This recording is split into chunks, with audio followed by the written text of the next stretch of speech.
Hello दोस्तों, नमस्कार। आप सभी का स्वागत है हमारे यूट्यूब चैनल पर। मैं सुंदर पाल एक बार फिर आपका स्वागत करता हूं इस नई वीडियो के साथ में। दोस्तों, आज हम बात करेंगे दिल्ली पुलिस कांस्टेबल भर्ती 2025 की, यानी कि 24-25 में ही आने वाली है। या तो 24 के लास्ट में नोटिफिकेशन देखने को मिलेगा या फिर 2025 के स्टार्टिंग में तो मिलना ही मिलना है। दोस्तों, हमारी जो दिल्ली पुलिस की वैकेंसी है वो हर 2 साल में कांस्टेबल की आती है और लगभग 3 से 4 साल में हेड कांस्टेबल या ड्राइवर और एसएससी सीपीओ के थ्रू एसआई की तो हर साल आती ही आती है। दोस्तों, एसआई की वैकेंसी बहुत कम आती है, 100, 150 या 200 तक। और जो सबसे ज़्यादा रिक्वायरमेंट होती है वो होती है एग्जीक्यूटिव कांस्टेबल की। दोस्तों, दिल्ली एक तो मेट्रोपॉलिटन जो सिटी है उसमें कांस्टेबल की डिमांड बहुत ज़्यादा है, तो वैकेंसी हर 2 साल में आती है। दोस्तों, मैं सबसे पहले अपने बारे में थोड़ा सा बताना चाहूँगा। मेरी ऑल इंडिया रैंक 15 थी और मेरे 86 मार्क्स जो मार्क्स थे, और किस तरीके से मैंने पढ़ के 86 तक जो है ना मैं पहुँचा हूँ। लगभग 6-7 एग्ज़ाम जो क्लियर किए, वो पढ़ने का तरीका सबसे बेस्ट, जो मैं मानता हूँ कि सबसे बेस्ट है। और वैकेंसी का क्या इशू है और कब तक आएगी, हमें तैयारी किस लेवल से और किस तरीके से करनी, इस पर हम आज बात करने वाले हैं। दोस्तों, सबसे पहली बात, जो हमारी दिल्ली पुलिस की कांस्टेबल की जो वैकेंसी है वो हर 2 साल में आती है। यानी कि 2024 वाला अब हमारा कंप्लीट हो जाएंगी। एक बैच नवंबर में आना है। नवंबर में जो हमारे विधेयक वाले हैं या फिर रीमेडिकल वाले हैं उनका एक बैच बनेगा और वो ये भर्ती जो प्रक्रिया पूरी कंप्लीट हो जाएगी। इसके बावजूद दोस्तों, आपको इस साल के लास्ट तक या तो दिसंबर तक या फिर जनवरी में आपको नोटिफिकेशन देखने को मिलेगा। और इसका एग्ज़ाम आपका अप्रैल मई तक मान के चलना। मैं ऐसा नहीं कह रहा कि जो है ना जनवरी फरवरी में हो जाएगा, लगभग अप्रैल यानी कि मार्च अप्रैल में आप मान के चलो कि एग्ज़ाम होगा। दोस्तों, वैकेंसी आएंगी लगभग 5,000 से प्लस, 5,000 या 5500 इतनी अराउंड आती हैं। और अब 2 साल भी कंप्लीट हो जाएंगी तो आनी निश्चित है। और ड्राइवर, हेड कांस्टेबल, मिनिस्टर ये सभी शायद थोड़ी सी लेट हो जाएंगी। और ऐसा आएगी दोस्तों जो है ना सीपीओ के साथ आती ही आती है। तो दोस्तों, यह तो रहा प्रोसेस की वैकेंसी तो आनी है। यदि जो भी बच्चा, जो भी कैंडिडेट, चाहे बॉयज़ हो या गर्ल्स हो, जो दिल्ली पुलिस को क्योंकि बहुत ज़्यादा चाहने वाले हैं कि दिल्ली पुलिस बेस्ट पुलिस है, एक तो अपने इंडिया में यदि भारत की बात करें तो दिल्ली पुलिस सबसे बेस्ट है और एनसीआर वालों के लिए सबसे ही बेस्ट है। और ऑल इंडिया से वहाँ फॉर्म आते हैं, लगभग 35-36 लाख फॉर्म भरे जाते हैं। अब की बार जो 32 लाख थे, हो सकता है इस बार 36 लाख हो जाए या 40 लाख हो जाए। तो दोस्तों, इतनी जो है ना ज़्यादा वैकेंसी, लगभग 5,000 या 5500 और फॉर्म लगभग 40,000, तो कंपटीशन काफ़ी हाई रहने वाला है। और जो बच्चा सीपीओ की तैयारी कर रहा है, सीजीएल की तैयारी, वो भी दिल्ली पुलिस का एग्ज़ाम देते हैं। तो आप कैसे उनके बीच में इतने स्ट्रगल करके, आपको मेहनत तो करनी पड़ेगी क्योंकि इतनी आसान है नहीं। और मार्क्स भी अच्छे खासे ही लेकर आने पड़ेंगे, क्योंकि कारण है इसका, जब हमारे जो है नॉर्मलाइजेशन भी, यानी कि इतनी हाई मेरिट जाने का कारण है क्योंकि उसमें सीपीओ वाले, सीजीएल वाले सभी के सभी फाइट करते हैं। और उसके साथ साथ जो हमारे जो बिगिनर है, अब वो कैसा करें उनके बीच में। दोस्तों, ऐसा नहीं है।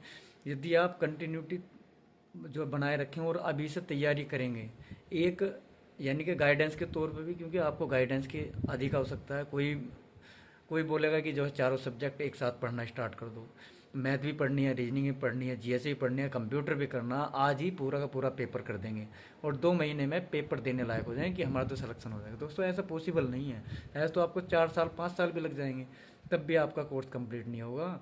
मैं श्योरिटी के साथ कह रहा हूँ। लेकिन सबसे बेस्ट तरीका यही है कि आप बुक वाइज चैप्टर ख़त्म कीजिए, मतलब बुक वाइज ख़त्म करना है।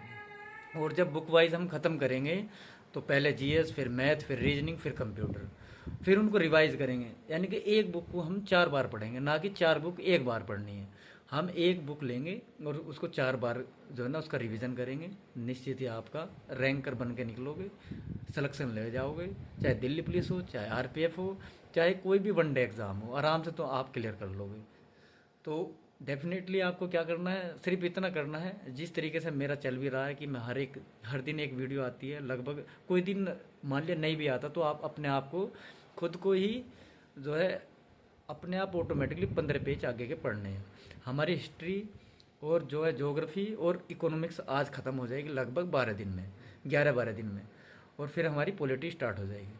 दोस्तों, इतना कुछ हम लगभग आधी बुक हम कंप्लीट कर चुके हैं। 150 पेज हम जो है ना लूसेंट के पढ़ चुके हैं। तो इतनी स्पीड से पढ़ना पॉसिबल नहीं है। आपको याद क्या रह रहा है ये महत्वपूर्ण नहीं है, आप बुक कितना पढ़ रहे हो वो महत्वपूर्ण है। क्योंकि जब हम जो पहली बार में कोई भी बुक पढ़ेंगे तो हमारे डेफिनेटली कुछ याद नहीं रहने वाला। लेकिन जब हम दोबारा पढ़ेंगे, जब हम तिबारा पढ़ेंगे, जब हम चौथी बार पढ़ेंगे तो पूरी पॉसिबिलिटी कि 90% हम याद कर चुके होंगे। और इस तरीके से हम एक दूसरे को रिलेट करेंगे। हिस्ट्री को पॉलिटी से, पॉलिटी को ज्योग्राफी से, ज्योग्राफी को अपने और जो है इकोनॉमिक्स का, तो हर एक चीज़ रिलेवेंट चलेगी। ऐसे ही हम मैथ में मैथ को रेसो को परसेंटेज से, परसेंटेज को रेसो से, रेसो को जो है ना चाल दूरी में, हर एक को रिलेवेंट करेंगे। लेकिन वो तभी पॉसिबल है जब हम बुक बाई कर, यानी कि एक सब्जेक्ट को ही हम लेकर चलेंगे कि मैथ है तो मैथ, रीजनिंग है तो रीजनिंग, और जीएस है तो जीएस, कंप्यूटर तो कंप्यूटर, ये सभी चीज़ें हमें लेकर चलनी है। तो हम इस तरीके से ही पढ़ रहे हैं, हमारा डेली का चल रहा है। और यदि आप भी हमसे जुड़े हैं और ये इस तरीके से आप जो कर रहे हैं, तो मैं कहता हूँ कि दुनिया का बेस्ट तरीका होगा। जो एक बार में सिलेक्शन, जो बिगिनर है वो भी एक मतलब फर्स्ट बार में ही अपना पूरा सिलेक्शन ले जाएगा। मेरी वीडियो आएंगी मैथ की भी, रीजनिंग की भी, जो स्ट्रेटजी की वीडियो है, लेकिन वो उनके लिए हैं जिनको, जो बच्चे पिछली बार रह चुके हैं दिल्ली पुलिस से या फिर उनकी तैयारी अच्छी है, वो उनके लिए वीडियो है कि मैथ हमें कैसे पढ़ना है, रीजनिंग कैसे पढ़नी है, या फिर हम चारों कंबाइंड सेट कैसे करें, मैथ रीजनिंग जीएस की। हमारे तो पूरा सिलेबस कंप्लीट हुआ पड़ा है, लेकिन हमें प्रैक्टिस चाहिए, तो उस प्रैक्टिस को हम कैसे करें, वो भी अलग अलग वीडियो आएंगे।